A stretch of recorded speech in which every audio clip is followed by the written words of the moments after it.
accélérateur de particules qui mesure 27 km de circonférence et qui est enfui à 100 mètres de profondeur sous la ville de Genève en Suisse et le pays de Gex en France. Alors, un accélérateur de particules, c'est un tube, là il fait 27 km de long, qui est courbé en cercle comme ça, et les scientifiques propulsent à la vitesse de la lumière des particules élémentaires qui entrent en collision. Alors là, on voit le détecteur Atlas. Alors Atlas, c'est un des quatre détecteurs qui jalonnent l'accélérateur de particules. Il fait à peu près 30 mètres de haut. On voit la taille d'un homme là en bas, là, pour donner une ordre d'idée d'échelle. Alors les particules entrent en collision au centre du détecteur. Les débris de collision forment de nouvelles particules. La trajectoire, l'impact et l'énergie des particules, ce qui permet d'identifier chacune d'entre elles. J'étudie des domaines de physique extrêmement variés, de la recherche de nouvelles particules aux dimensions supplémentaires de l'espace-temps, en passant par les particules qui pourraient former la matière noire. Vous savez que la matière ordinaire qui nous compose, vous, nous, les végétaux, les animaux, les astres, les planètes, le cosmos, mais tout ça représente en fait une toute petite partie de la matière de l'univers. On été détecté formerait environ 25% de l'univers. Quant au reste, les 70% manquants, ce serait une composante énigmatique. Ah mais je vois qu'on a un problème là. On a perdu à peu près 75% de l'auditoire. Laurent Mulot, qui établit un dialogue entre la vie quotidienne à la surface et l'expérience scientifique et des scientifiques qui scrutent des particules élémentaires qui filent à la vitesse de la lumière.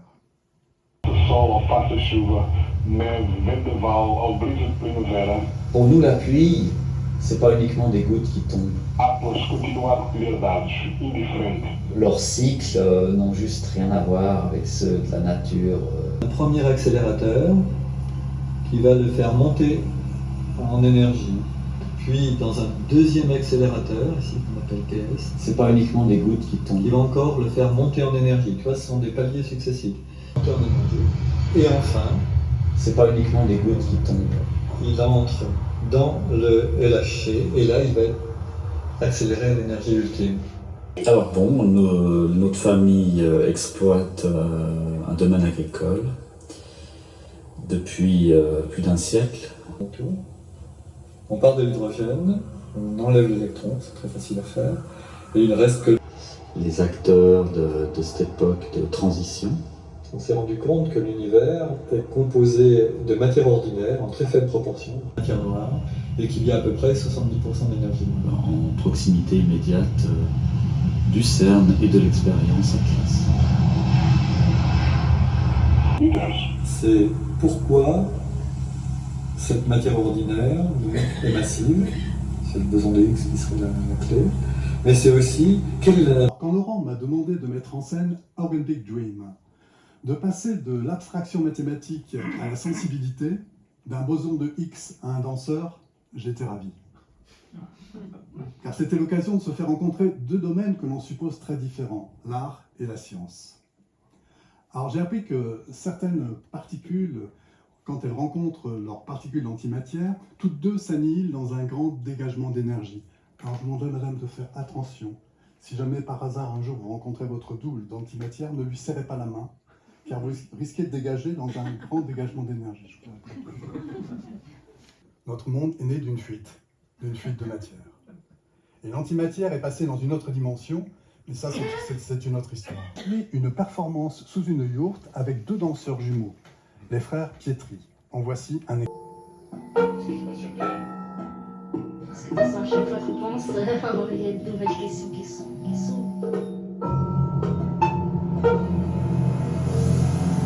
Il passe dans un premier accélérateur, il va le faire monter.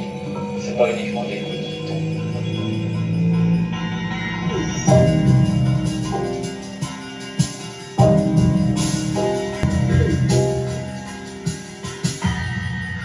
Et la violation, c'est un tout petit effet justement où cette symétrie n'est pas respectée.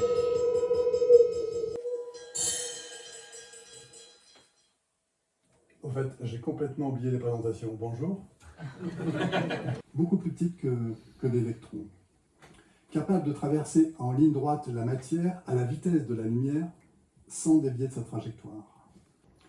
Et quand on m'a dit de regarder mon pouce, à peu près 1 cm², et de considérer qu'en 1 seconde, 65 milliards de neutrinos le traversaient, j'ai halluciné.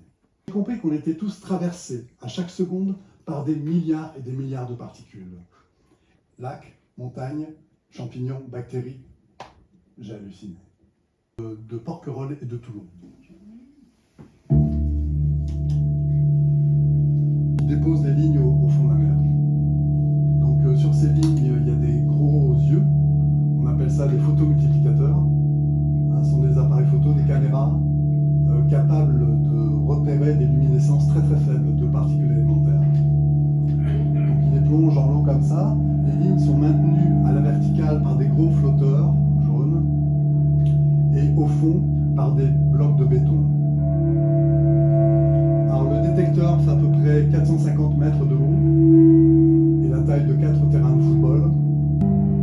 Et là on va voir donc le robot qui connecte les lignes au connecteur principal. Alors les scientifiques se servent de cette expérience pour examiner la voûte de l'hémisphère sud en se servant de la Terre comme d'un filtre. Sans dévier sa trajectoire, percute la croûte terrestre, se transforme en muon, et là il émet un petit cône bleu qu'on appelle le cône de Cherenkov.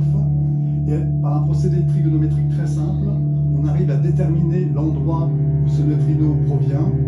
Et donc tous les télescopes sur les satellites se dirigent vers cette région du ciel, et on arrive comme ça à repérer des explosions d'étoiles, des supernovas, des événements cataclysmiques qui se passent très très loin de chez nous.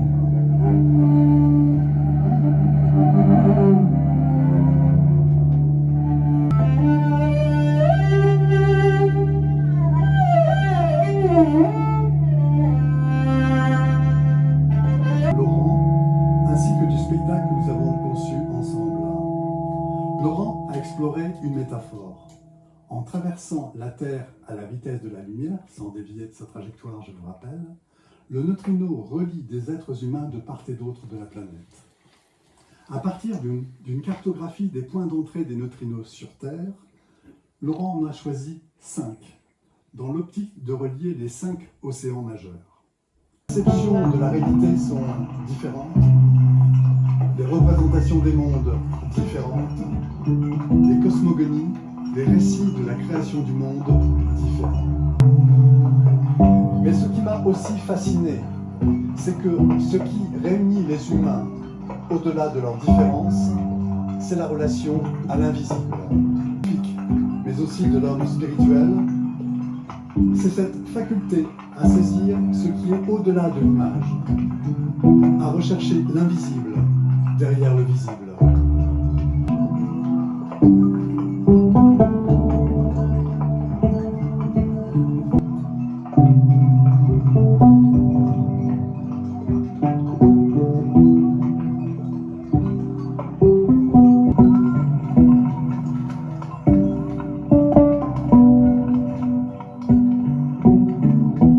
Céleste, dans la main de la puissance divine, sont moindres qu'une brindille. Tout ce qui existe est comme un poisson dans la mer. Ô roue du firmament, par la ruse et la fraude tu as gagné au jeu sur l'échiquier de mon cœur. Un jour, à la table du ciel, prendre des coupes pareilles à la lune. Ça, c'est un poème de Rumi dans les Rubaidat. On va le dire en sa présence, sinon il perd son pouvoir.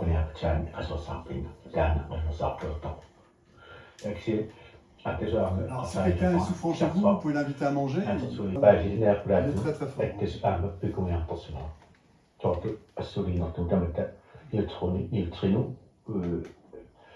Cherche le neutrino au fond de la mer, parce que la déesse primordiale des Inuits se situe au fond de l'océan.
scène a toujours été portée par la notion d'altérité. Dans Encantaqueros, la rencontre avec les peuples premiers et leurs pensées m'a permis de relativiser la vision ethnocentrée, rationaliste de l'Occident. Et cette expérience m'a amené à réfléchir à la notion d'altérité appliquée aux autres espèces, végétales, animales, minérales, micro-organismes, avec l'idée que tout est intimement intriqué et que la disparition d'une seule espèce nuit à l'ensemble du vivant. Cela a commencé avec le végétal. Savez-vous quelle est la couleur, la longueur d'onde que les plantes rejettent? Madame? Dites une couleur. Jaune. Oui. Le rouge. Là-bas? Le vert. Et oui, c'est le vert. Incroyable.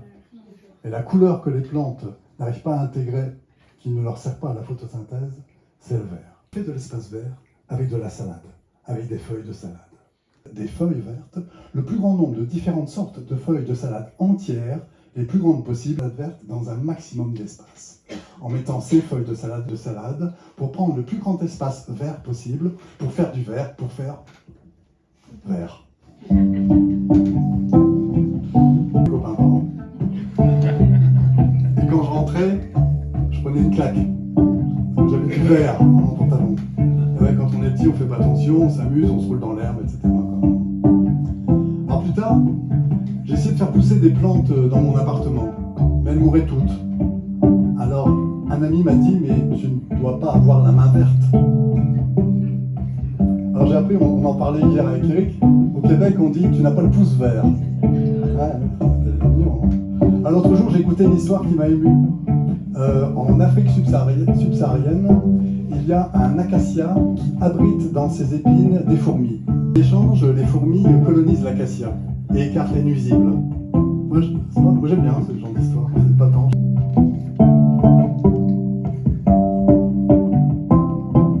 Évoquer Chic Botanique, une performance que j'ai créée avec la philosophe des végétaux Sophie Gerbert et la sociologue du cannabis Kenza Afsahi de l'Université de Bordeaux.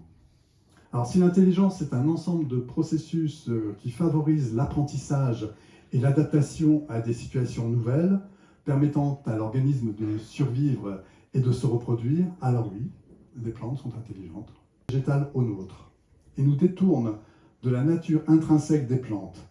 Les plantes ne peuvent pas bouger, ne peuvent pas fuir. Elles doivent s'adapter aux saisons, aux agressions des insectes. Elles n'ont pas les mêmes organes que les nôtres, ce que nous n'avons pas. Elles perçoivent l'humidité du sol, la gravité, l'électromagnétisme, le sens de la verticalité et bien d'autres éléments. Sans les plantes, il n'y aurait pas d'oxygène, pas de nourriture pour les vivants, pas à l'espèce humaine. Alors moi, il y a une question qui me taraude. Au nom de quel précepte l'humanité serait-elle supérieure aux autres espèces? Parce que l'esprit serait supérieur à la matière, au corps et à l'émotion. Les Amazones chantent pour leurs jardins et leurs forêts, mais secrètement, dans leur tête, afin que seuls les âmes des plantes les entendent. Les arbres sont leurs proches parents, avec leurs espoirs, leurs craintes et leurs codes sociaux. Symboliques.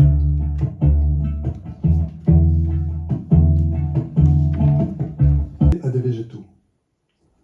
Grâce à un boîtier muni de 2 électrodes, l'une reliée à la racine, l'autre à la feuille ou à la fleur, des musiniéristes captent des différences de polarité électrique. Le boîtier étant relié à un synthétiseur,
je n'avais pas répertorié.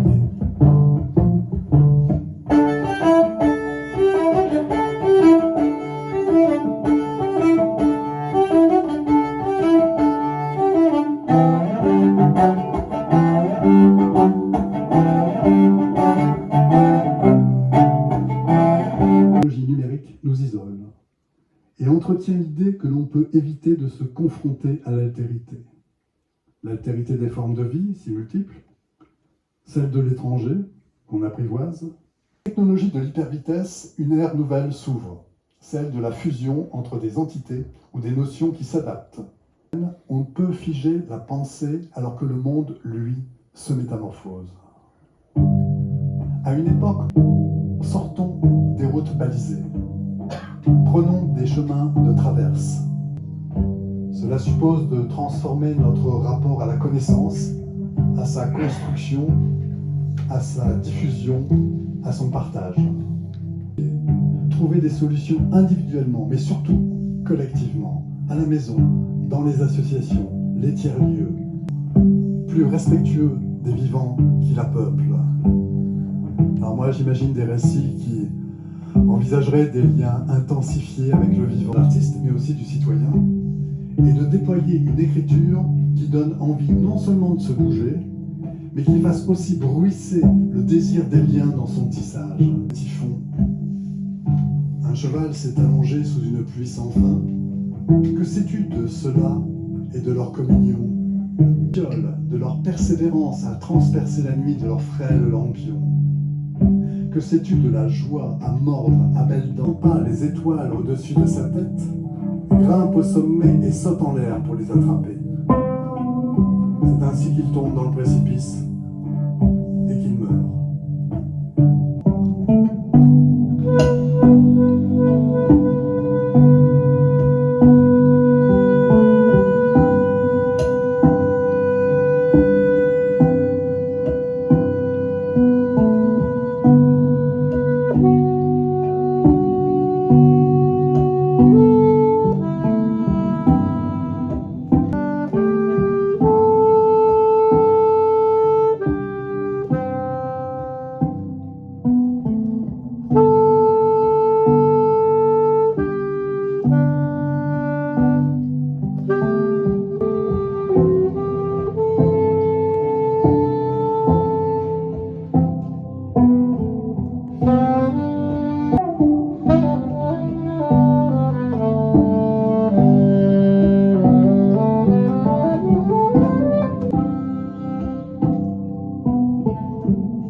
On va mettre sur une chaise, une échelle.